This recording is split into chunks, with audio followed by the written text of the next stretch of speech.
का chapter start हो गया मैथ का। और मैथ में फर्स्ट ही पढ़ना है आप लोगों का नंबर सिस्टम, संख्या पद्धति।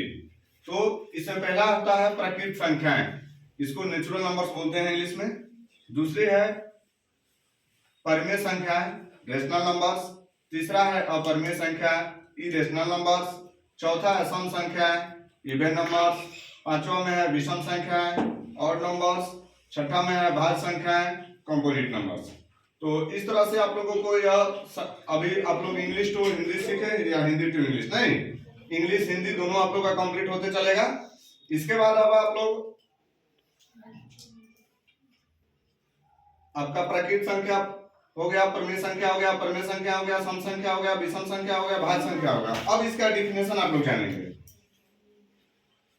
जैसे एक में अपने नेचुरल नंबर्स परिमेय संख्या है, यानी जिन संख्याओं से वस्तुओं की गणना की जाती है उन्हें प्रकृत संख्या कहते हैं। यानी गिनती की सारी संख्याओं को प्रकृत संख्या कहते हैं, जिसकी शुरुआत 1 से होती है और वह इनफाइनाइट यानी अनंत तक चली जाती है।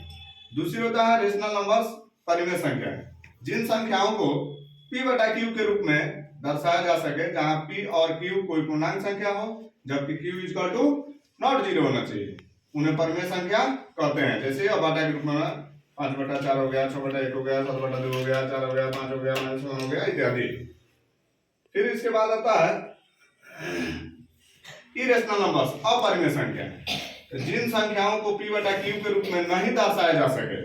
देखिए उसमें क्या था, परिमेय में दर्शाया जा सके, इसमें अपरिमेय में नहीं दर्शाया जा सके। जहां p और q कोई पूर्णांक संख्या हो जबकि q इक्वल टू नॉट 0, उन्हें अपरिमेय संख्या कहते हैं। जैसे √3 √2 हो गया, √3 हो गया, √5 हो गया, पाई हो गया इत्यादि, ये सब संख्याएं आती है। उसके नेक्स्ट आते हैं इवन नंबर्स यानी सम संख्याएं। वही प्रकृत संख्या जो 2 से विभाजित हो सम संख्या कहलाती है, यानी जिसमें 2 से पूरे भाग लग सके वो क्या कहलाती है, इवन नंबर्स यानी सम संख्याएं कहलाती हैं। जैसे 2 हुआ, 4 हुआ, 6 हुआ, 8 हुआ, 10, 12, 14, इस तरह आपका यह बढ़ते जाएगा। फिर उसके नेक्स्ट आता है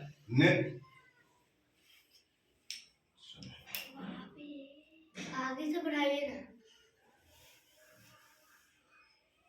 ऑड नंबर्स, विषम संख्या, यानी वे प्रकृत संख्याएं जो 2 से विभाजित नहीं हो, जिसमें केवल उसी संख्या या किसी अन्य विषम संख्या से पूरा भाग लगे, विषम संख्याएं कहलाती है। जैसे 1, 3, 5, 7, 9, 11 इत्यादि।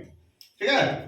नेक्स्ट आता है कंपोजिट नंबर्स यानी भाज्य संख्या, एक से बड़ी वे सभी संख्याएं जिसमें अपने और एक के अतिरिक्त कम से कम एक और संख्या से भाग लग सके, भाज्य संख्या कहलाती है। जैसे 4, 6, 8, 9, 15 इत्यादि, यानी उसमें एक के अलावा और भी संख्या से भाग लग सके, वो क्या होता है, भाज्य संख्या होता है, कंपोजिट नंबर्स होता है। तो ये आप लोग आज 6 समझ लिए।